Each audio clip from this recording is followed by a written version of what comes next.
You are now watching the full recording of CLCC's Sunday service.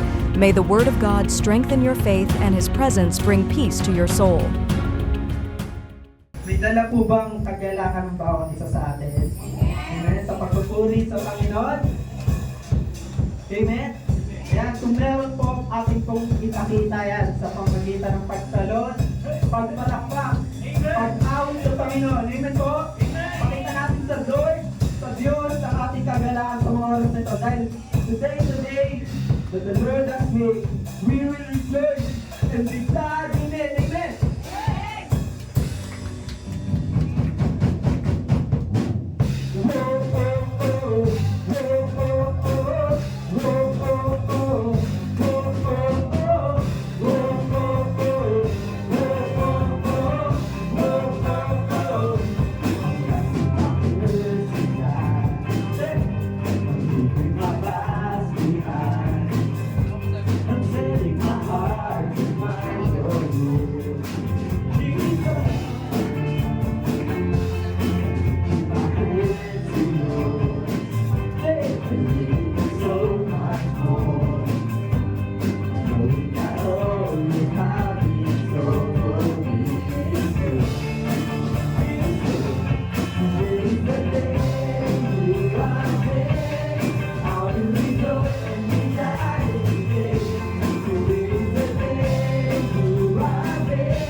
Amen?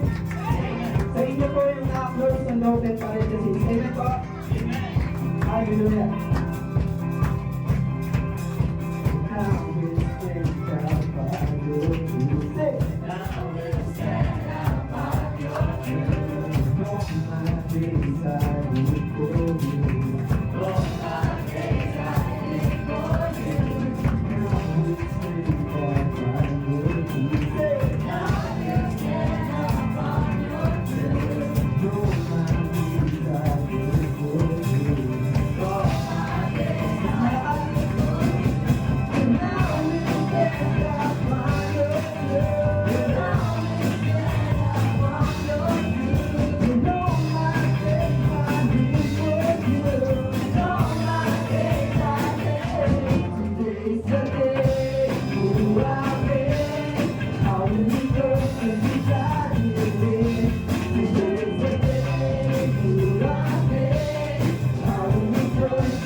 Hallelujah.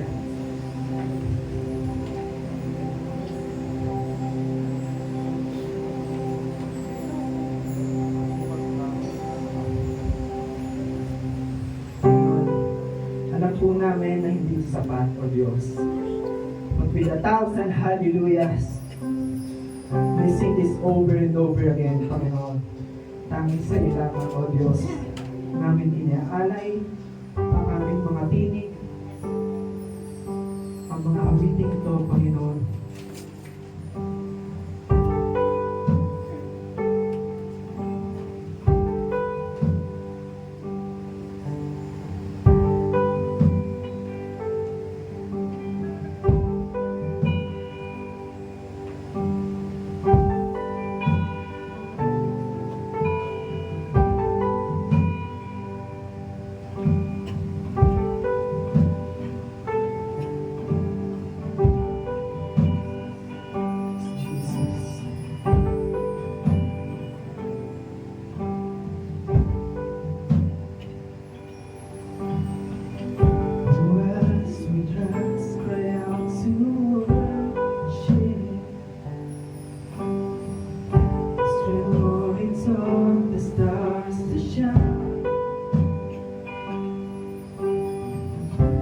Perhaps creation longs to have the words to say, but this joy is mine.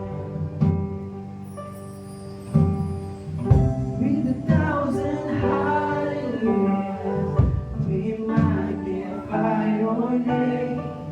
You alone deserve the glory, the honor and the praise. Lord Jesus, this song is forever yours. 1,000 hallelujahs and 1,000 more. Jesus, who died for our redemption. His resurrection is our right. There is in time enough to see what Lord will do.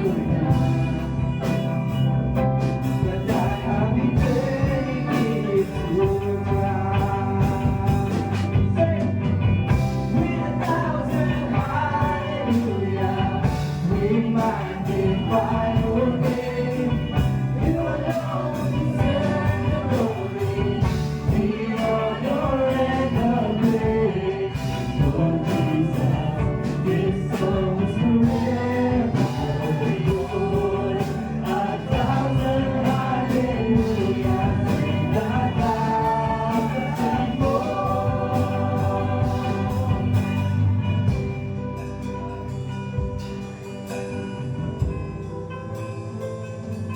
Glory to God. Sing praise. Sing praise, Lord, to the Lord, to the Lamb. Sige po, ating awitin. To the King of heaven, praise. For He rose, now He reigns.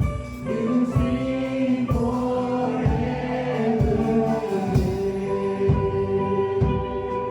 To the Lord, to the Lamb, to the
thousand hallelujahs and a thousand more. 1,000 hallelujahs and a thousand more.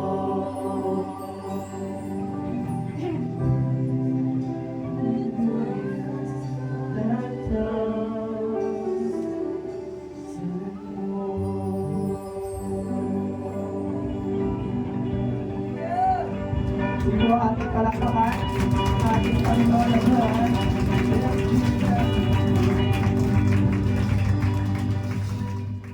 Bago po natin pag-usapan ang mensahe po ng Panginoon, wanted, perfect leader, mag-pray po muna tayong lahat. Sige po tayong lahat ay pumigit. Father God, we praise you. We thank you, Lord. We thank you for everything. Salamat, Panginoon, dahil ikaw ay Diyos na tapat, tunay at makapangyarihan sa lahat. At sa oras po na ito ay patuloy namin tinitiwala sa iyo ang mensahe mo na aming mapapakinggan. Ang puso at isip ng bawat isa na dinala mo sa lugar na ito. Ikaw ang patuloy na sumama sa amin, Panginoon. Ikaw ang mahayag, ikaw ang madakila, ikaw ang mataas, ikaw ang marinig sa mensahe mong ito, Panginoon. Ikaw ang sumama sa amin. At ikaw ang kumilos sa puso at isip ng bawat isa. Na nawa maunawaan po namin ito, matanggap po namin ito, at maisabuhay po namin kung ano ang kalooban mo. Salamat, Panginoon, sa inyo po ang lahat.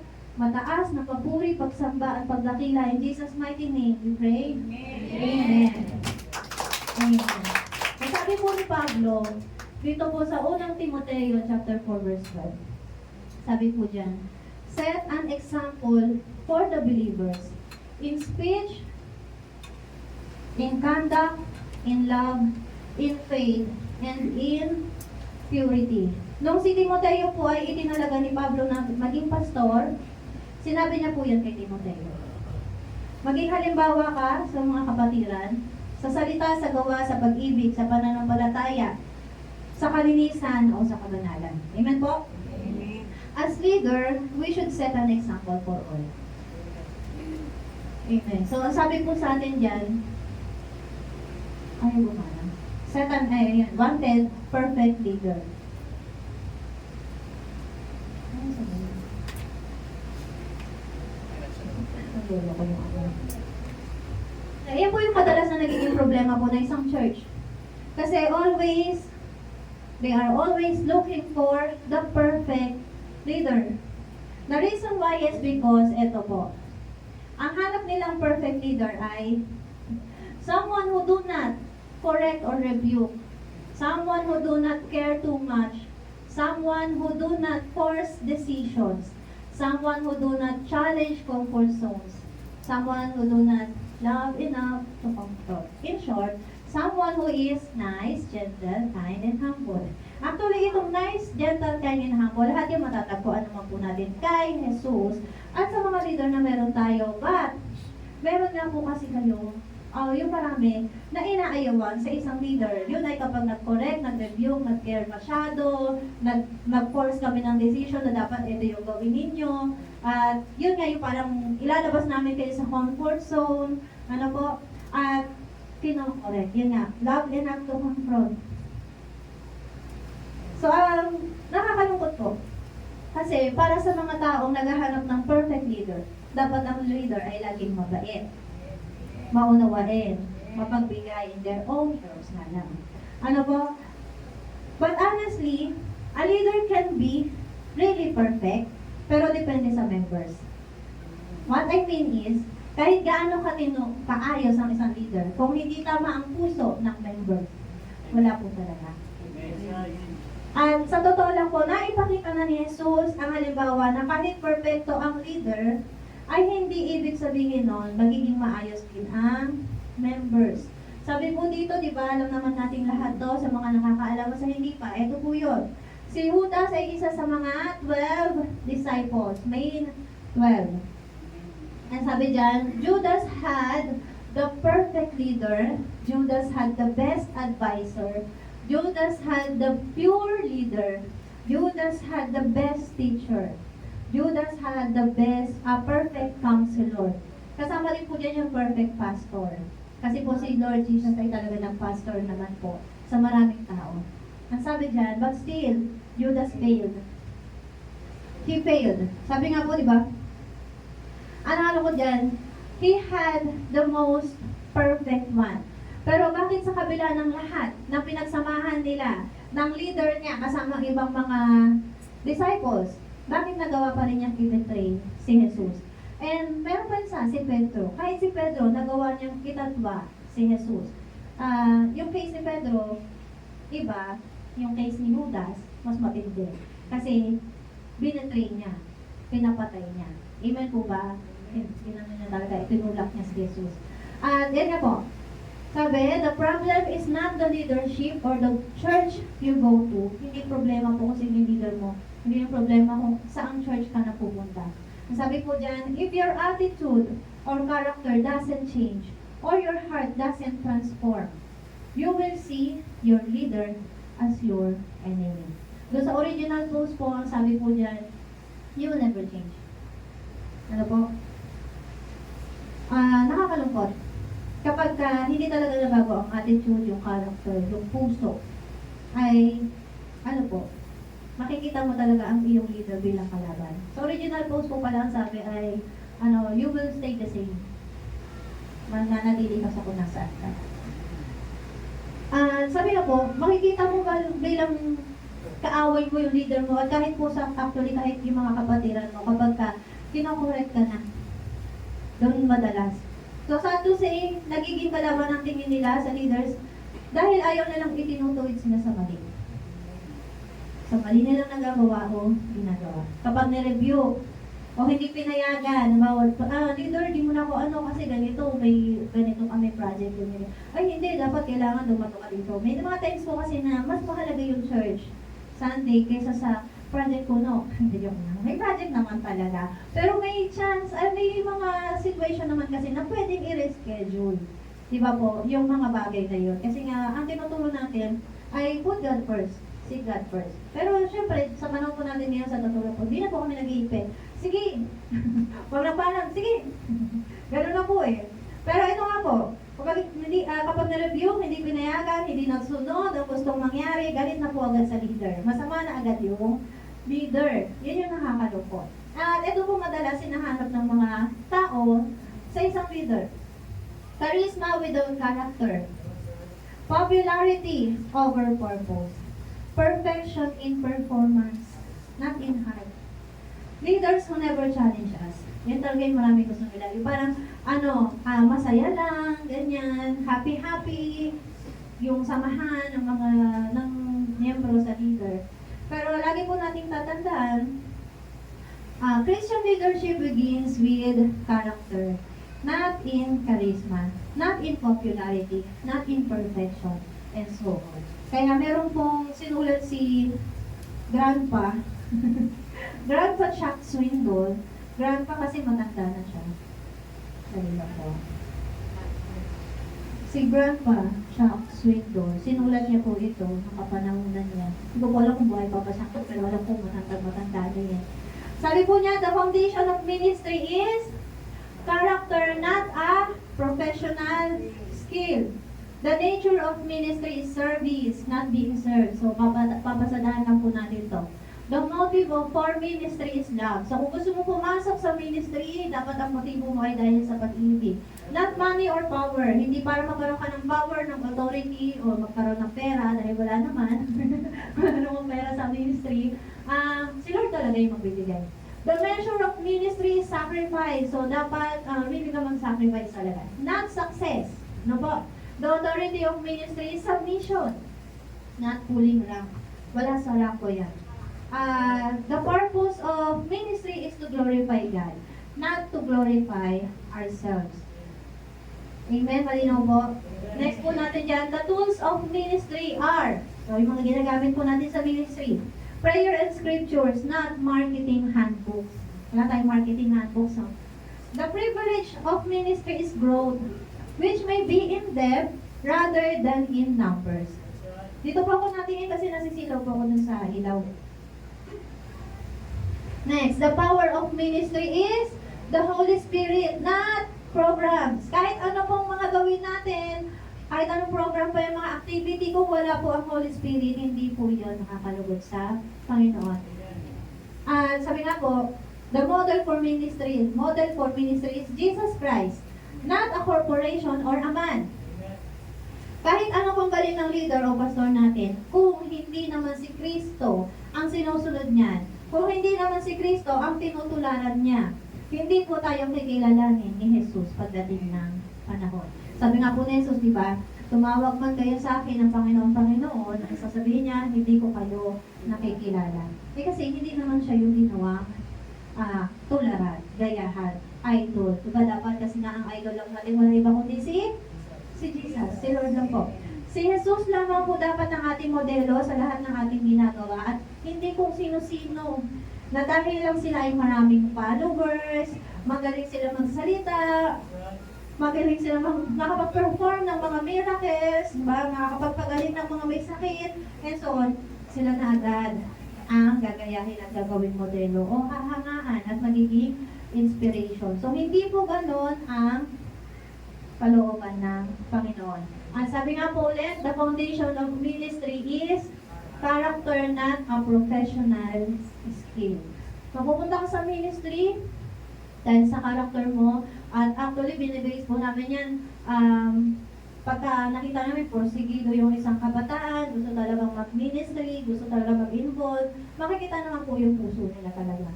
So sa puso nagsimula, syempre, and then, madi-develop yung character. Hindi naman po agad-agad nun ay perfecto na siya sa character. At kahit kami po na mga leader na, ay hindi po ibig sabihin perfecto na kami sa character. Lahat po kami ay until now, inaayos pa rin ni Lord ang character. So sabi po dito, what we should seek instead. Ito daw po yung dapat hanapin natin. Someone who boldly corrects with wisdom and rebukes with grace. Someone who boldly cares deeply even when it's inconvenient. Someone who guides decisions with conviction and clarity. Someone who boldly disrupts comfort zone to awaken growth. Someone who boldly speaks truth that challenge and heal. Someone who boldly holds you accountable with love and integrity. Someone who boldly awakens conviction, not complacency. Hindi yung parang, okay lang yan, nagkasala ka. Dapat, alam mo pag nagkasala, tama mo naman, i-correct mo naman. Ano po, bigyan mo naman ng konting conviction na huwag mo na ulitin. Nagkasala ka na isa, okay na yun, tama na, huwag mo na ulitin. Amen ba? Eh parang pag sinabi niya, ano ba ako naman? Okay lang yan. Hindi ka naman tawad kay Lord. Di ba? Uy, kasama na naman ako. Okay na niya, hindi ka lang tawad kay Lord, di ba? Hindi po ganon ang gusto ni Lord. At sabi nga po, someone who boldly loves enough to confront, restore, and empower. Yun nga po yung sinasabi natin. Mahalaga po ang pag-ibig. Amen. And yun na po, dapat hanapin natin sa isang leader, a leader who refuses to leave you where you are. Hindi namin, hindi ka hahayaan na diyan ka na lang. Dito po sa atin, sa ministry na meron tayo, hindi po namin sila hinahayaan na mag-stick lang sa isang instrumento. Kung kaya naman nila yung ibang instrumento, kayang aralin, kayang matutunan, then go. At lalo na kung gusto namang matutunan. Pero kung talagang pakita namin na walang ano tawag mo doon, yun talagang hindi yun yung calling niya, hindi yun yung gift niya, hahanapan namin siya ng ibang pwede niyang mapag-aralan. Ano po, ibig sabihin, hindi namin pababayaan na, wala ka talagang wala talagang gift, hindi talaga yun yung gift mo. Wala pong ganun dito. Amen po ba?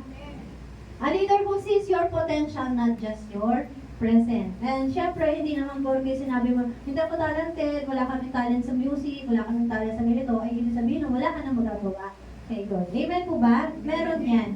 Sabi nga, who sees your potential, may potential ka. Amen. At hindi lang yung kaya mong ibigay. And someone, a leader who walks with you, not behind you, not ahead, but beside you, until you rise. Yan po yung mga kailangan natin na leader. At sabi nga po, may warning tayo. This world will tell you. Ito yung madalas kasi. Kaya umalis yung mga tao sa church. Kasi nga daw, nahanap di ba ng perfect? Perfect leader. sabi ng mundo, it is the people who hurt you, not God. Kasi bakit naghanap sila ng perfect leader? Kasi ayaw nila nang kinokorek sila. Pag nirebuke sila, masakit na, di ba? At laging sinasabi ng mundo, it is the people who hurt you, not God. If you listen to this alone, you might say, oo nga. Hindi naman si Lord yung nanakit sa akin, sila naman. So, sa tao po, naka-sentro. Tama po ba? What this world is trying to do is for you to hate your brethren, yung kapatiran, instead of loving and having unity. Tandaan po natin ang sabi ni Jesus sa Juan chapter 10 verse 10, first part. Dumarating ang magnanakaw para lamang magnakaw, pumatay at manira. Wala naman po talagang ibang goal ang kaaway, ang demonyo at si Satanas, kundi ang nakawin ka. Nakawin ang galak at peace mo. Sirain ka, para pag silang-sira ka na, may hirapan ka na bumalik kay Lord. Wala siya ibang goal, kundi patayin ka. Spiritually, para yung kaluluwa mo ay mapunta sa impyerno kasama niya. Kaya ang nakakalungkot ay kapag lagi tayong titingin sa mga imperfect na tao sa paligid natin, wala tayong magiging joy at peace. Amen po ba? Lagi po tayong mamumroblema at isipin na ganito dapat ganun dapat mali siya mali ito Yung ganon. So, wala kang magiging joy, wala kang magiging peace. You will have no peace at lagi kang madidisappoint sa mga nakikita mo, sa mga naririnig mo. So, now, let me tell you, sabi mo dyan, God is in control. Ang ibig sabihin po nito, lahat ng nangyayari sa loob at labas ng church ay kontrolado ng Diyos. Lahat yan ay kalooban ng Diyos. But, don't get me wrong, kasi hindi mo kalooban ng Diyos na magkasala ka at ang iyong kapwa. Never po. So, halimbawa, nasaktan ka ng kapwa mo, hindi ibig sabihin nun na kalooban ni Lord na manakit yung kapwa mo. Ano po? Maaaring ginamit siya ng demonyo. Demonyo, maaaring nagamit siya ni Satanas. Ano po? Para subukin ang damdamin mo. Pero, sabi nga po, lagi niyong tatandaan, what God is looking at is you. Sabihin mo nga po sa katabi mo, God is looking at you. Ikaw po ang tinitingnan ng Diyos. Ano ang damdamin mo? Anong nasa isip mo? Are you disappointed? Bakit? Are you discouraged? Bakit? Diba?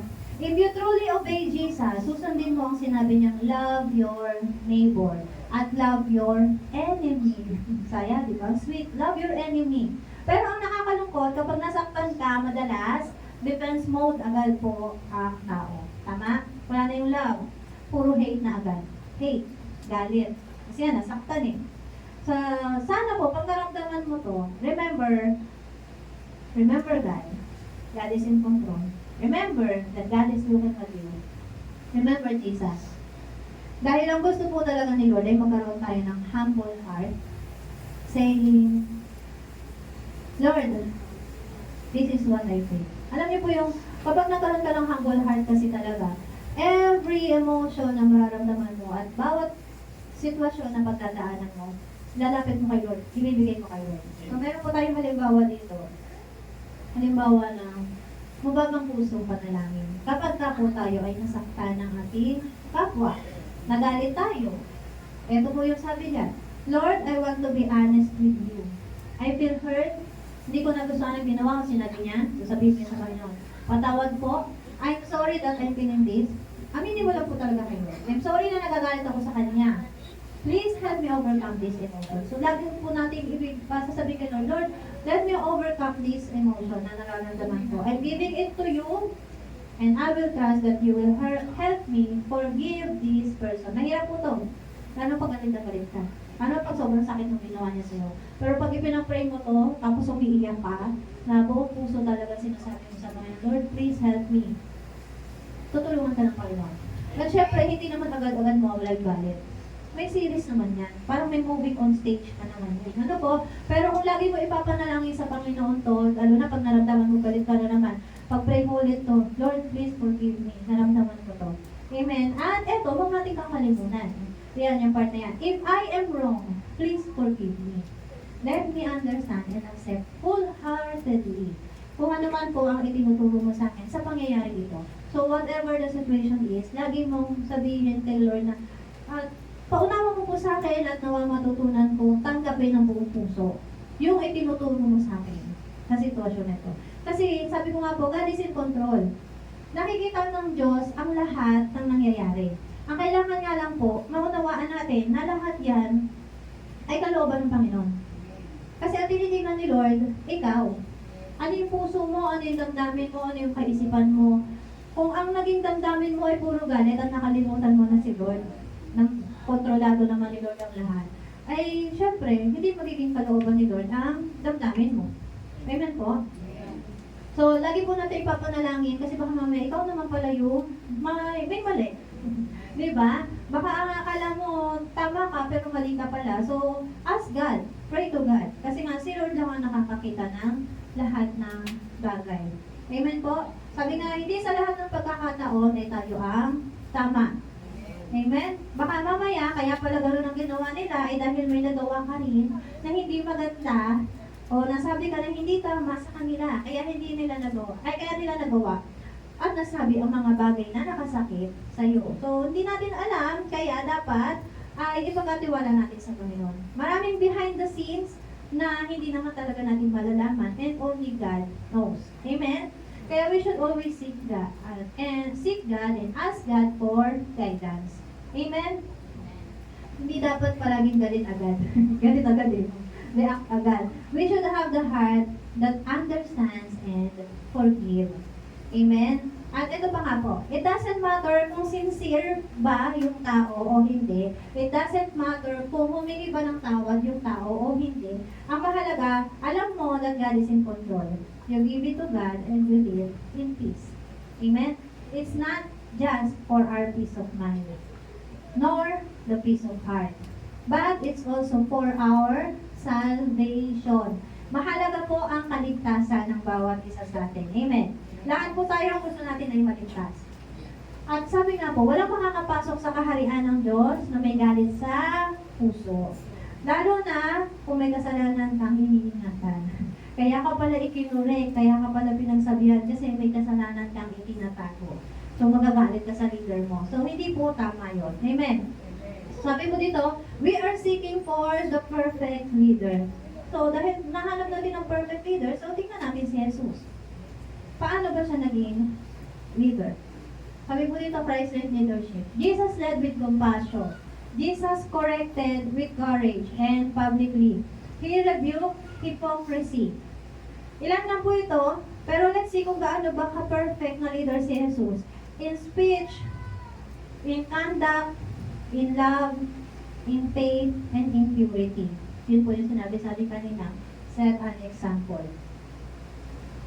Basahin po natin dito sa Marcos chapter 8. Ito po ay isang sitwasyon na kung saan si Jesus ay nangangaral at kasama niya yung kanyang mga alagad. So, Jesus as a pastor and as a leader. Sabi po dito, mula noon, itinuro ni Jesus sa mga alagad ang mangyayari sa kanya. Sinabi niya, ang anak ng tao ay kailangan magdanas ng matinding hirap. Siya ay itatakwil ng mga pinuno ng bayan, ng mga punong pari, at ng mga tagapagturo ng kautusan. Siya ay ipapapatay, ngunit muling mabubuhay sa ikatlong araw. Di ba po ang ganda? Maganda para sa atin na nakakaalam ng meaning ng mensahe na ito. Amen po? So sabi niya, malinaw na sinabi niya ito sa kanila dahil, malinaw na sinabi niya ito sa kanila. At dahil po sa sinabi na yun ni Jesus, ginawa ni Pedro, dinala siya ni Pedro sa isang tabi at pinagsabihan. Imagine, nangangaral si Jesus, tapos sabi niya, Panginoong Jesus, halika po dito. Tabi tayo, tabi. Di ba? Tapos, pinagsabihan niya. Tapos, alam niyo po, mamaya, bago natin tuloy. Nakakita natin dyan muna na pinagsabihan ni Pedro sa Jesus sa isang tabi. Actually, that is the correct way of correcting your leaders. Sabi, privately and not publicly. Halimbawa, nangangaral ako dito, tapos sasabihin, ay, mali ka. No, mali po yun. dapat po, yung tawag ginawa ni Pedro, Panginoon, halika dito, tabi tayo, may sabihin lang mga ko sa'yo. And then sinabi niya, pinagsabihan niya si Jesus, ewan ko kung ano sinabi, wala naman sinabi niya. Pero maaaring sinabi niya, Panginoon, huwag niyo naman po sabihin na mamamatay kayo. Maaaring ganon. Kasi po, ganun ka, si Pedro ka-eager, mahal na mahal niya si Jesus. Sabi niya, handa ako mamatay. Hindi ka lang, para hindi ka lang nila makuha. Mga ganun, makikipagpatayan daw siya. So, ngayon po, balik tayo dito. Sa totoo po kami mga leader o pastor, binibigyan namin talaga ng karapatan ng mga kabataan o miyembro po na aming ginagabayan. Na-correct din naman po kami. Kung kami ay may mga mali, kung may mali kami nasabi o nagawa, dahil hindi naman po nga kami perfecto katulad ni Jesus. So we allow them, dahil willing naman po kami na makorek. Nagtatanong kami, oy, ano ba yung baka may kailangan kayong sabihin sa amin, walang walang tatakot yata, hindi man lang kami i-correct. Ano na kami, oy, mali kami na yung nasasabi, mali kami dito sa ganito, ba't nyo man lang kami sinabihan? Yung gano'n, no? Pero yun nga po, so sana may Pedro dito. Pero yun, sabi po eto nga, willing kami magpa-correct. Pero meron kasing mga times na katulad po nitong kay Pedro, akala ng membro ay tama ang kanilang ginagawa, na i-correct ang kanilang leader. So akala ni Pedro tama siya, dinala niya si Jesus sa isang tabi para i-correct. Pero kapag discerning po kasi ang isang leader, katulad ni Jesus, pwede namin silang i-correct right away or right after. Halimbawa, sinabi niya sa amin, parang mali po yung ginawa ninyo, hindi dapat ganito. Siyempre, hindi nauunawaan ng miyembro yung process ni Lord sa pagko-correct ng isang leader. So, maaari namin sabihin, kapatid kasi kaya ganun ginawa to, may ganito, may ganyan, may ganyan. So, maraming situation, maraming senaryo, maraming cases na pwede kami ipaliwanag na kalooban ng Panginoon. Tapos, siyempre, yung miyembro, hindi naman lahat sila makakaunawa, no? So, maaaring masabihin nila, paano naman ito? Mali siya. May mga ganun, no? Mga miyembro ka. May times din po kasi na need namin mag-evaluate. So, may times naman po na pag dinorek kami, may times talaga na need namin mag-evaluate ng aming sarili. Ano po? At syempre, ipag-pray namin muna yun kay Lord kung bakit nga ba kami napagsabihan o na-correct sa ganung bagay. And yun naman po talaga ang dapat namin gawin na mga leaders. Actually, sa panahon natin ngayon, ganun po. So, sabi dito, mamaya tutuloy natin yan. Sabi po dyan, ngunit tumalikod si Jesus. Diba? Tinawag siya, Panginoon, halika dito. Pagsasabihan lang iba. Sabihin ako sa iyo. Diba? Pero ano ginawa ni Jesus? Tumalikod si Jesus kay Pedro. Tumingin siya sa mga alagad at sinabi kay Pedro. Tinalikuran niya si Pedro, tumingin sa mga alagad at sa kanya pinagsabihan si Pedro. Imagine this. Sinabihan siya ni Pedro sa private, pero sa public, etong ginawa ni Jesus. Sabi ni Jesus kay Pedro, umalis ka sa harap ko, Satanas. Ay, may ganun pala. Paano yun? Umalis ka sa harap ko, Satanas. Galit no? May ganun padamdam. Ang iniisip po hindi galing sa Diyos, kundi sa tao. Sabi po dito sa ibang version, ngunit hinarap siya ni Jesus at sinabihan. Ito po yung sa ibang version. Pero doon nga, pag binasa niyo po sa una, yun nga, tinalikuran siya ni Jesus at tumingin sa mga alagad bago ko nausap si Pedro. Ang sabi, lumayo ka, Satanas, at lang ka sa aking landas. Ang iniisip mo hindi sa Diyos, kundi sa tao. Amen? So nakita po natin dyan, grabe, di ba? Tinalikuran niya si Pedro, tinignan ng mga alagad bago niya pinagsabihan si Pedro. Ang sakit po nito kung ikaw si Pedro, sa totoo lang po. Tapos kaharap mo pa yung ibang mga tao. Tapos tinawag ka ng Satanas. Sinabihan ka pang hadlang sa kanyang landas. No? Kung ikaw po si Pedro, ewan ko na lang po. Siguro po sa panahon natin ngayon na ganito ang ginawa ng leader sa'yo, sasabihin mo, ang sakit naman magsalita nito, Pedro ang pangalan ko, hindi Satanas. Di ba? Tapos sasamahan yung loob niya, sasabihin pa sa mga kasamahan niya, bakit naman gano'n yung leader natin? Kinausap ko naman siya ng maayos, sa private, kaming dalawa lang, pero ipinahiya niya ako sa harap ng maraming tao. Si Jesus po ito bilang leader. Amen? At si Jesus din po bilang pastor. Kasi makikita natin na bukod doon sa mga alagad, marami siyang kaharap ng mga tao. Kaya, kung ikaw itong si Pedro, at sa panahon natin ngayon, baka naman, pwede naman sabihin na lang niya sa akin ng kaming dalawa lang, di ba? Bakit kailangan pa ipagsigawan sa harap ng maraming tao? Tama? Ano naman Mali naman. Paano mali mo? Sorry. Huwag mali si Jesus doon. Wala mong ganon. Si Jesus yun Sa isip natin lahat perfecto. He is nice, He is kind, He is gentle. Understanding, loving, forgiving, always giving. Diba si Jesus? Pero ito, si Jesus, ganito yung ginawa niya kay Pedro. Perfect. Perfect leader siya. Hindi ko po sinasabing mali ang ginawa ni Jesus kasi tama lang po. Dapat po maunawaan natin na ang hinahanap ng mundong ito ng perfect leader ay kaibang kaiba sa perfectong Jesus bilang leader. Amen? Ang nakakalungkot po kapag ganito yung ginawa namin, katulad ni Jesus, ay ang sama na po agad namin. Sa paningin ng mga miyembro. Ano po? Magiging tingin nila sa isang leader ay ano na, napakasama na hindi siya dapat maging leader. Amen. So before we proceed, these words na lumayo ka Satanas, hindi po natin yan dapat ginagamit to correct. Actually, hindi namin ginagamit to correct someone na sa panahon ngayon. Not unless may discernment ng isang leader. At yung kinokorek ay talagang alam ng leader na ginagamit ng Satanas. And please, don't do this to your leader. So, nung i-correct ang leader mo, gamit ito. Masakit sa ulo. Ano po? Take the story of Moses, Aaron, Miriam, and the leaders nung panahon ni Moises. Noong time po na yun kasi nagkasala si Moises, may nagawa siyang pagkakamali, nagalit yung magkapatid. Si Moises po ay bunso, may ate siya, si Miriam, may kuya siya, si Aaron. At nagalit sila sa ginawa ni Moises kasi mali. Pero nakita natin na kahit si Moises yung mali, ang pinarusahan ay si Miriam. Amen? Pinarusahan si Miriam, nagkaroon siya ng sakit sa balat.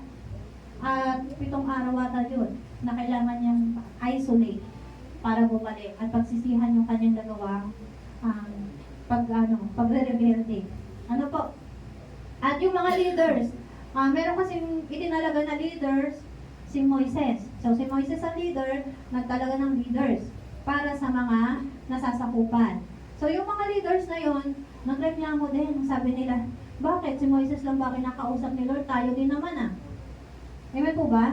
So, ang ginawa ni Lord doon, nagalit siya doon sa mga magre-rebelde na yon. So, sino pa rin ang pinarusahan? Yung mga leaders. Leaders yon, pero may leader sila na inaaway nila. Amen? So, makikita po natin dito na ang protection ni Lord ay nasa leader. Amen? At, yun na po, pinarusahan ni Lord yung mga leaders na nagkampi-kampi laban kay Moises. Hindi dahil kinukonsinti ni Lord si Moises sa kanyang pagkakasala. Pero dahil alam ng Diyos kung ano ang puso ni Moises. Katulad po ni David na may heart of repentance. Sila ay maaaring nagsisi, pero itong mga leaders ay hindi. At yung mga pagsisisi ng mga leaders ay hindi naman po kailangan ipagsigawan sa maraming tao. Amen? Hindi mo kailangan sabihin, nagkasala ako, ito yung kasalanan ko, nagsisisi ako. Hindi na po ganun. Ano po? At lagi po natin tatandaan, ganun po yung nangyari kay Moises, ganun din yung nangyari kay David. Nagkasala si David, di ba? Nangalo niya siya. Kinuha niya yung asawa ng may asawa. Pero nagsisi siya. Muntik pa nga hindi, di ba? Kung hindi dahil kay Propeta Nathan na pinadala ni Lord, ay siguro hindi niya marirealize na siya yung may kasalanan. Kala niya tama siya kasi hari siya eh. Kasi nga, na-adapt nila yung culture ng mga hari noong panahon na yun na, pwede mag-asawa yung hari ng kung sino man ang gusto nila. Sabi po, lagi po natin tatandaan, sabi ko nga, wag mo gagamitin ang salita na ito laban sa leader mo. Baka sa isip mo, ginagamit siya ng demonyo, hindi na tama yung kanya sinasabi. So, lumayo ka Satanas, gaganon mo. So, please, don't do that. Ito po ang sabi ng Panginoon sa awit at saka sa unang kronika. Ang sabi ng Diyos, hindi dapat apihin ang kanyang hinirang. Ang mga propeta at mga lingkod niya ay hindi dapat saktan. Sa unang kronika, sabi niya, huwag sasaktan ng bayan kong hinirang. Ang mga propeta ko ay igalang. Yan po sabi ng Diyos, napakalinaw po, amen? So, huwag po tayong magkakamali. Huwag tayong magre-rebelde laban sa ating leader. Kung nakita natin na may mali siyang nagawa, nasabi, edi ipag-pray po natin, but always pray for your heart first. Kasi baka mamaya ikaw ang may mali, akala mo lang ay tama ka. Amen po. And then, pray for your leader, kasi nga, hindi naman lahat ay perfecto. Maaring magkamali kami, maaring kami ay may influensyahan ng mga mali, ng demonyo. Pero, syempre, hindi sapat po kasi yung kailangan ng pray para sa aming sarili. please pray for us din po. Amen po? Naalala ko lang po yung nakalungkot po may mga ganyang sitwasyon na na-overwhelm yung isang leader dahil sa isip nila ay leader sila at kinakausap din naman sila ng Diyos. Kaya sa isip nila may karapatan silang labanan ang kanilang leader. Paalisin sa pwesto, pagsabihan, akala mo siya na yung mas mataas sa kanyang leader. But yes, siyempre, sabi nga, hindi tayo perfecto, lahat tayo ay maaaring magkamali. Pero ang pinakamahalaga sa kabila ng lahat ng pagkakamali, yung humingi po tayo ng tawad. Magpalinis tayo at magpakorek sa Panginoon. Amen po ba? Para at the end of it all, lahat po tayo ay mapunta pa rin sa langit. Amen? So going back po, sabi nga niya, lumayo ka Satanas, hadlang ka sa aking landas, ang iniisip mo hindi sa Diyos, kundi sa tao. Sabi niya, pinalapit ni Jesus ang mga tao at ang kanyang mga alagad. So, di ba, ang sitwasyon, tinalikuran niya si Pedro, tinarap yung alagad, tinignan, bago niya sinabihan si Pedro nung lumayo ka. Tapos sabi niya, alin kayo, lumapit kayo. Eh kasi nung time na yun, wala pa namang microphone, di ba? Kaya kailangan lumapit yung mga tao para makapagsalita ng maayos si Jesus at marinig ng mga tao. Sabi ni Jesus, ang sino mang nagnanais sumunod sa akin ay dapat itakwil ang kanyang sarili. Pasanin ang kanyang krus at sumunod sa akin. Ang sino mang nagnanais na pagligtas ng kanyang buhay ay mawawalan nito. Ngunit ang mawala ng kanyang buhay alang-alang sa akin at sa magandang balita ay magkakamit nito. So after po niya sabihin kay Pedro yung mga salitang kanina, lumayo ka Satanas, yan, pinalapit na niya yung mga tao pati mga alagad. Again, kung ikaw si Pedro, kakatapos ka lang pagsabihan ng masakit na salita, sasabihin pa niya ito sa harap ng maraming tao, ano pong maiisip mo? Diba? Tinawag ko yung mga leaders. Tapos sinabi ko, lumayo ko Satanas. Alam niyo kung bakit niya tinignan yung mga leaders noong time na yun? Kasi, kasi sa akin po, bawa ko po, pastor, diba? Tapos, may kailangan pagalingin. Ang ginagawa po namin talaga, tatawagin yung mga leaders para sama-sama kami manalangin dun sa tao kailangan ipag-pray. Eh di syempre, lalo na kung mayroong masamang espiritong tagla yung isang tao, eh syempre, kailangan po ng mga leaders para kasamang mag-review doon sa tao na isapi. Naunawa po ba natin? So, tingin lang ni Jesus sa mga alagad, alam na nila yung kanilang gagawin. Yun po yung maganda dito sa istorya na to.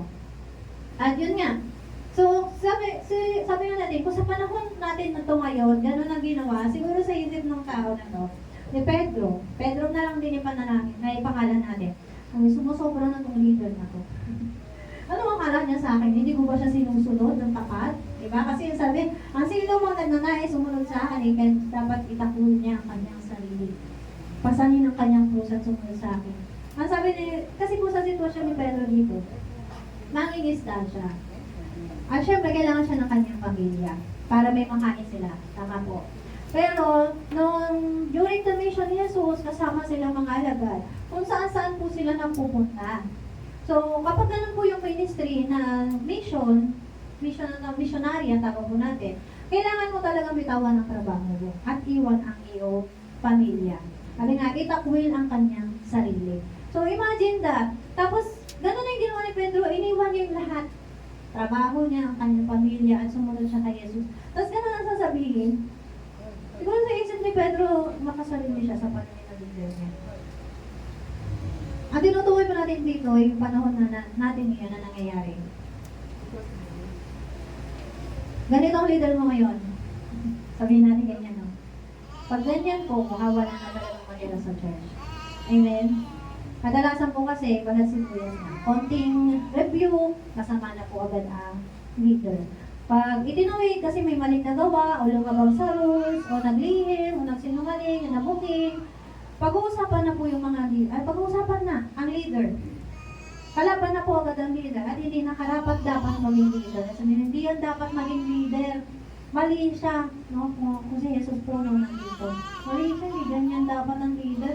Kinuusap ko ng private, kinurek ako ng public. Pinahiya ako sa harap ng maraming tao. Pinahiya ako sa congregation. Alam niyo po yun? Nakakalungkot. Marami po ganyan talaga. Bawal na kaming mag-correct. Bawal na kaming magsalita. Bawal na pagsabihan. Pero makikita po natin dito kay Jesus, this is His way of correcting people. Gaano kasakit? Kung ikaw si Pedro, gaano kasakit? Pinasabihan mo si Jesus ng private, kasi ayaw mo lang naman na siya ay mamatay. Mahal mo kasi siya. Tapos sasabihin sa'yo, lumayo ka Satanas. Pedro ka, hindi ka Satanas. O, diba? Ganun sabihin ng iba dyan. Kukonsintihin mo ba yan? Pedro ka, hindi ka Satanas. Mali yung leader mo. Diba? Nakakalungkot po. So, dito po, pag pinasa po ninyo itong kwento na to, wala kayong makikita na nagalit si Pedro kay Jesus. Yun ay dahil alam ni Pedro na hindi siya ang pinatutungkulan ni Jesus nung pinalayas ni Jesus si Satanas. Alam niya ang nagamit siya ni Satanas, kaya niya nasabi ang mga bagay na yun kay Jesus. Also, he has deep commitment to Jesus and understanding of the need of God's grace. Lahat po tayo, kailangan natin ang grace ng Diyos, ang habag ng Panginoon. Pero kung sa panahon po natin ngayon, nasasabihin namin sa inyo, ginagamit ka ng demonyo. O baka naman po. Baka hindi lang kami, sampalin, suntukin, sabihin, ginagamit ka ng demonyo. Sampalin ka na, sipain ka ba, suntukin ka ba. Actually, hindi naman po kami saktan physical. At kahit sabihin, kinimkim nyo, nilihim nyo, at tapos darating pa rin kasi talaga yung panahon na ma-spill nyo yan, lalabas yan, masasabi ninyo sa kapatiran, at magiging masama po kami sa paningin ng marami. Sa totoo lang po, mas matindi pa yun sa sakit ng physical. Kasi ang tawag po doon ay backstab. Ano po? Sinasaksak ng patalikod ang isang leader. Habang kami po, bilang mga leader, pastor, patuloy na ipinapanalangin kayo na ilayo ng Diyos sa mga masama o sa gawa ng demonyo. Bakit nga ba? Bakit nga ba nangyayari ito? Ito po ang nangyayari reality sa church. Kasi po ang mga miyembro, nauunawaan po namin bilang mga spiritual leaders ninyo na hindi po lahat ay bukas ang spiritual na pandinig at paningin. Amen? So sabi po, kaya lagi pong sabi ni Jesus sa Biblia sa New Testament, makinig ang may pandinig. Amen? Lagi po niya sinasabi yan. Kaya may mga nagagawa ang mga miyembro na bugso ng damdamin. At yun po lahat ay nauunawaan namin mga leader o pastor. Pero kami po bilang mga leader o pastor, ang trabaho po namin, mga leaders, aside from endless prayers, ay ayan po talaga, yung sinabi po natin kanina, na dapat hinahanap po natin sa isang leader, sa isang pastor. Dapat nakita po talaga natin. Corrects with wisdom, rebukes with grace. Correct, rebuke, cares, guides. Awaken growth, speaks truth, accountable, awakens conviction, that's enough to confront. Yan po lahat ay responsibility natin bilang mga leader, pastor. Correct and rebuke. Amen? Care for all of you kahit na kami po ay nahihirapan na rin. Gabayan kayo sa mga desisyon niyo. Pero dyan sa part po kasi na yan, ang gabayan sa desisyon, marami po ang kaisipan na hindi namin dapat kayo pakailaman sa inyong mga desisyon. May mga ganun kaisipan eh.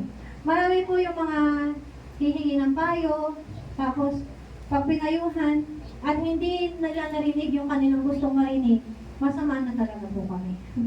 Kasi ang marami po, hihingi ng advice, pero ang nasa isip nila ay kung ano lang dapat yung gusto nilang marinig, yun dapat yung sabihin natin.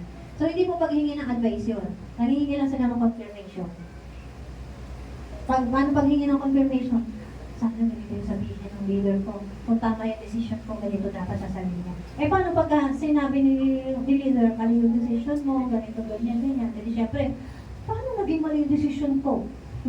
Diba? So, marami po talaga ganyan. So, kaya po marami, hindi na humihingi ng advice sa amin kasi ang nasa isip nila, ang sasabihin namin na hindi nila magugustuhan. Kaya madalas, doon po sila lumalapit sa mga taong ang sasabihin sa kanila ay alam nilang gusto nilang marinig. Amen po ba? So, pag ganun po kasi yung naging kaisipan o damdamin ng isang tao, tandaan niyo po na hindi kami ang tinanggihan, kundi ang banal na espiritu na nagsasabi sa inyo ng dapat niyong gawin. Pero ayaw niyo kasi nga, hindi niyo kayang tanggapin ang katotohanan. Yan po ang marami sa panahon natin. Amen po ba? Again, lahat po tayo responsibility namin. Pero kung hindi nyo po kami pakikinggan o susundin sa mga sasabihin namin, ay wala na po kaming pananagutan sa inyo. Nakasulat po din yan sa Ezekiel na sabihin namin ng babala, makinig sila, pakinabang. Hindi namin sabihin ng babala na pahamak sila, kami ang may pananagutan. Sinabi namin yung babala, hindi sila nakinig, wala kaming pananagutan. Naunawaan po, kaya kami, ako personally, mas pipiliin kong sabihin yung totoo kahit masakit. Kasi ayoko mapahamak. Selfish na akong selfish, pero ayoko pong mapunta sa impyerno. Amen? At syempre, ayoko rin naman kayo mapunta sa impyerno. Kaya kung may magtatanong sa akin, sabihin ko na sa'yo, hindi ka looban ni Lord, hindi ka looban ni Lord. Amen po ba? Kesa naman parehas ay mapunta sa impyerno. So, lagi po natin tatandaan, ang gusto po natin ay mapunta sa langit. So, ayan po, may times po na i-correct namin kayo at magsasabihan, pero kayo pa rin po talaga ha, masusunod. Amen? Kasi nga, God sees, God knows, God is in control. Decision nyo yan. Control mo ang decision mo. Pero, yung mga outcome niyan, God sees, God knows, and God is in control. Amen? And God is always faithful, lalo na sa mga tapat sa Diyos. Kaya po kung ang hanap nyo, mga leader o pastor, ay yung hindi kayo masasaktan, yung laging masaya lang, ang laging hahangaan, kanilang mga ginagawa, sinasabi, patawad po, pero hindi po kayo. Hindi po. Mas pipiliin po namin na masaktan kayo, magalit kayo, basta magtutuloy po kayo. Basta mapupunta po ng langit. Basta magbabago. Mag-grow. Amen po. Sabi, sa akin po bilang virtual assistant, may mga client po ako na nagtatanong, are you open for criticism? Bakit? Kasi when you are open for criticism, you are welcoming growth. Lagi pong ganon. Kaya, lagi na lang sasabihin, are you open for criticism bago sila mag-correct? Sabihin ko, yes, of course, I love that. Ano mo, parang mo mag-English eh. Kahit barong-barong mag-English eh. I love that. What do you say? No, tama. So sabihin nila, kasi ganito, tama na may ginawa mo, ganyan, maganda. Nagalo ko na lang po, nakaka-nosebleed eh. Tapos sabihin niya, pero ganito, ganyan, pwede mo improve, ganito. Oh, thank you so much. Thank you for telling me. Thank you for letting me know. Inihibay mo ko lang. Yun lang naman yung vocabulary ko eh. Napapasalamat ako kasi natutunan ko.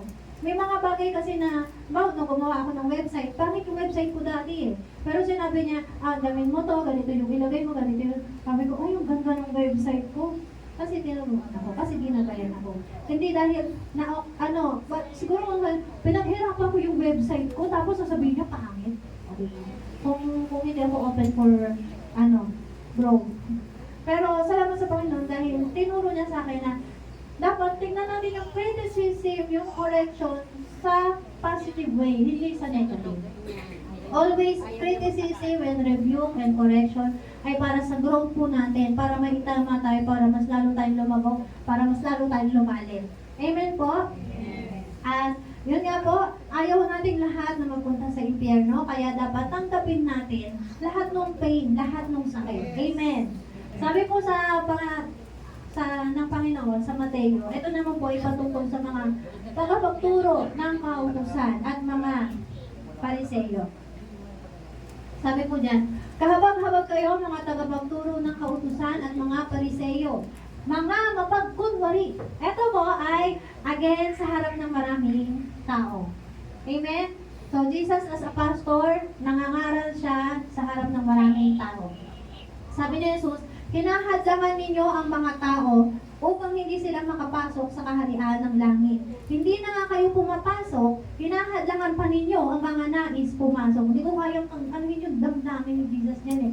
Galit po siya dyan. Dapat maunawa natin na galit siya. Sabi ni Lord yan, hinahadlangan na makapasok sa kaharian ng langit. So paano? Bakit nahahadlangan? Nagtuturo sila ng kautusan, di ba? Sabi po kasi, kaya nahahadlangan nila yung mga gustong pumasok sa langit. Kasi nga, hindi naman nila tinutubig talaga yung mga tao. Puro magaganda lang ang sinasabi nila. Mga magugustuhan ng mga tao. Halimbawa, nagdala sila ng alay, kasi nung time may mga alay. Ito po yung alay ko, sasabihin lang nila, ay, ito yung isa sa kinagalit ni Lord ha, kasi naging palengke yung templo. Ay, may defect.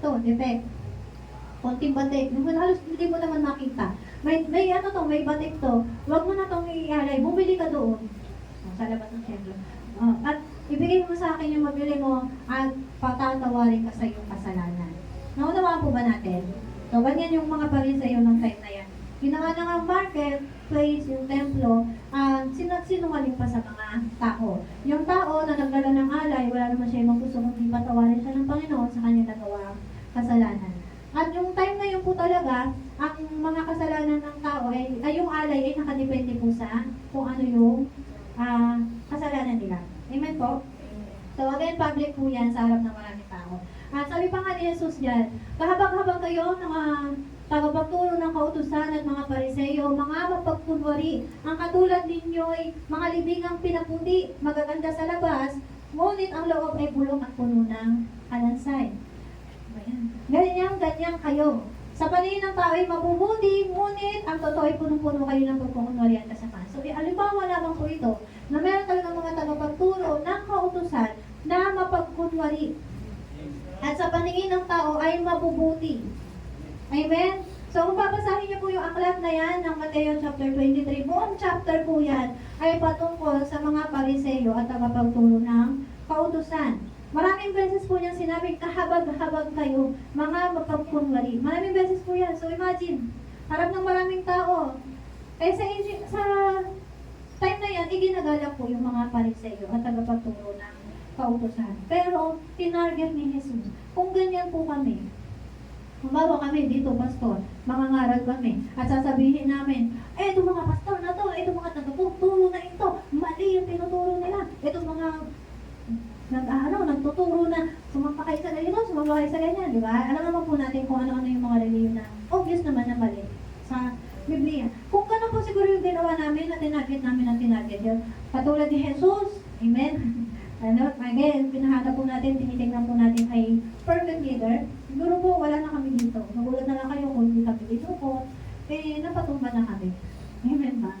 So, sabi pa nga dyan, sabi ni Jesus, marami pong mga tagapagturo ng kautusan na, yun nga, mapagkunwari. So, ngayon, kung about po sa mga nangangaral, na alam ninyong may maling pamumuhay, pero nandun ka sa church na yon, ang sabi ni Jesus, ang mga tagapagturo ng kautusan at ang mga Pariseo, nandiyan naman. Ang kinikilala ng tagapagpaliwanag ng kautusan ni Moises. Kaya gawin ninyo ang itinuturo nila at sundin ang kanilang iniuutos. Ngunit huwag ninyong tularan ang kanilang ginagawa sapagkat hindi nila isinasagawa ang kanilang pinapangaral. Nagpapataw sila ng mabibigat na pansanin sa mga tao, ngunit nila ay ayaw nilang igalaw upang tumulong sa pagpasa ng mga iyon. Pawang pakitang tao ang kanilang mga gawa. So, nakakalungkot man po, obvious yan, pero anong sabi? Gawin ninyo ang itinuturo nila, sundin ang kanilang iniuutos, ngunit huwag tularan. Malinaw po? Lagi po natin tatandaan, ayaw po ng Diyos ng mga hipokrito, ng mga pakitang tao. O sa termino po natin ngayon, ayaw ng Diyos sa mga taong plastic. Amen? So ngayon po, the challenge is, don't seek flawless leaders. Seek faithful ones and be one. Amen? So nakita po natin, paano nga ba naging leader si Jesus? Ilan lang po yun? Ilan lang yung sa kinuha natin halimbawa kung paano nangaral si Jesus at paano siya naging leader. Marami din namang magagandang samahan sila Jesus at yung kanyang disipulo, pero marami din namang mga correction. Actually, madalas, lagi siyang nagko-correct. Amen po ba? So, nakita po natin dyan kung paano naging leader si Jesus. At, if you imagine, kaiba po ito dun sa laging sinasabi ng marami na si Jesus ay nice, gentle, kind, mapagpatawad. Amen? Lahat po yun ay totoo, pero si Jesus, sabi na, si Jesus yung perfect leader para sa atin, perfect example. Pero wag po natin kalimutan kung paano ba talaga siya as a leader. Kung paano ba talaga siya magalit. Amen? Kung paano siya nangaral. Kasi nung time niya, he only has 3 years in the ministry. At sobrang eager siya na maituwid yung mga dapat ituwid. May correct yung dapat i-correct. May rebuke yung dapat i-rebuke. Kasi may 3 years lang siya to save the world. Amen? At sa atin po ngayon, we have this urgency. Kasi nga po, hindi naman natin alam kung kailan babalik si Lord. Kaya dapat, Huwag na tayong patumpik-tumpik pa. I-correct yung dapat i-correct, i-review yung dapat i-review. Sabihin yung dapat sabihin. Kasi nga, like Jesus, we have this urgency, sense of urgency, na kailangan natin lahat maligtas. Amen po? Sabi po, let us stop seeking perfection in people and start following the one who leads perfectly. Don't seek flawless leaders. Seek one, seek faithful ones, and be one. Let us be one who is faithful. Ang tanong, kaya mo bang maging faithful? Remember, ang manatiling tapat hanggang wakasan siyang maliligtas. Sabi nga po, wanted ngayon, kanina perfect leaders, ang hanap po natin dapat ay faithful followers who will lead like Jesus. Instead of looking for perfect leader, let's look for faithful followers na magiging katulad ni Jesus. Walang kinakatakutan. Sasabihin ang dapat sabihin, i-correct, i-review kapag kailangan. Kaya nga po tayong Christ-like Christian Church. Amen? So, kung ikaw yan, galing, apply now. Di ba mo sa mga trabaho, mga job posts, apply now, submit your resume, di ba? Submit yourselves to God. Amen? Kung gusto mong maging ikaw, yung faithful one, kung alam mong ikaw ay magiging faithful one, willing to become a faithful one, then submit yourself to God. Amen. Again, we do not need flawless one, but one who is faithful and teachable. So, sa lahat po sa atin, okay na. Amen. So, salamat po sa Panginoon. Tayo pong lahat ay manalangin. At idulog po natin sa Panginoon ang ating mga puso, damdamin, kaisipan, pananaw. Lahat po yan ay ipagkatiwala po natin sa Panginoon. Ang Diyos po natin ay patuloy tayo hinuhubog, binabago, tinutuwid para sa ating paglago. Kaya sabi po sa awit na to, hilingin mo sa Kanya na ituwid ka niya, na i-mold ka niya, i-guide ka niya, ilid ka niya, ng buong puso. Ipagkatiwala mo sa Kanya ang buhay mo. Ang buong puso. Wholeheartedly, willingly, ibigay mo sa Kanya ang buhay. Sige kapatid, manalangin na. Kung kailangan mo humingi ng tanong, magpalinis ka sa Kanya. Palinis mo sa Panginoon ang iyong puso, ang iyong isip. At nawa, sa mensaheng ito, naunawaan mo na hindi nais ng Diyos ng mga baby, ng mga pabebe. Ang nais ng Diyos ay yung mga faithful followers na handang magpatuwid, handang magpahubog sa Panginoon.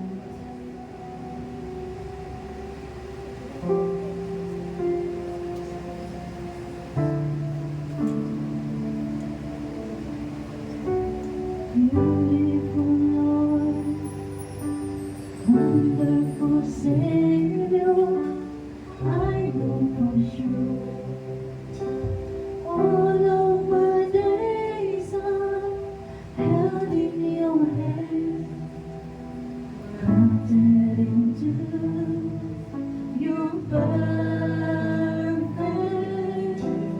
love. You gently call me into your presence, guiding me by your Holy Spirit. Teach me, dear Lord, to be all of my life through your eyes. I'm captured by your holy calling. Set me apart. I know you're drawing me to yourself. Lead me, Lord, I pray. Sige, maaari mo ipanalangin sa Panginoon ang awit na ito. Take me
humuhubog sa amin, Panginoon. Humuhubog sa aming karakter, nagmumol sa aming isipan, nagbabago ng aming puso. Hindi nga po kami karapat-dapat, O Diyos, kami ay murni, kami ay wasak. Pero Diyos, dahil sa iyong kamay, kami ay naisa sa ayos, Panginoon. Ayon sa iyong kalooban, kaya tulungan mo kami na magkaroon ng pananampalatayang lubos. Maniwala na ikaw ay totoo, ikaw ay buhay, ikaw ay laging nariyan, Panginoon.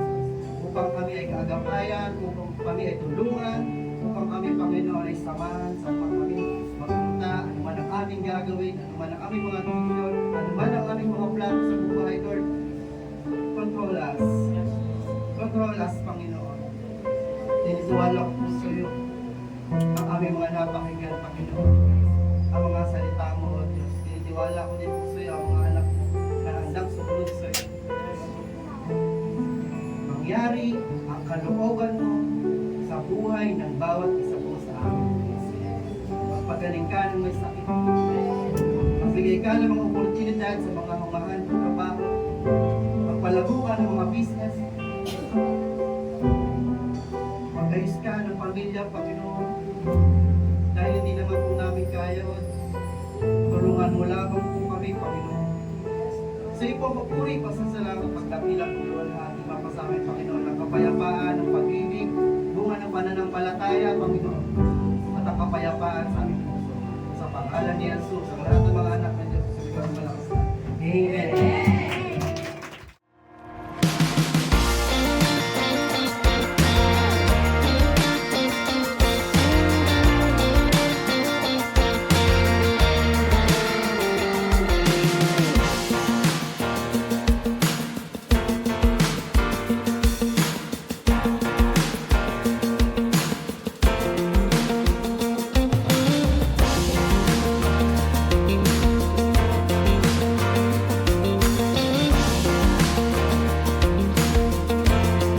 Let's take a few moments to stay connected with what God is doing in and through our church family.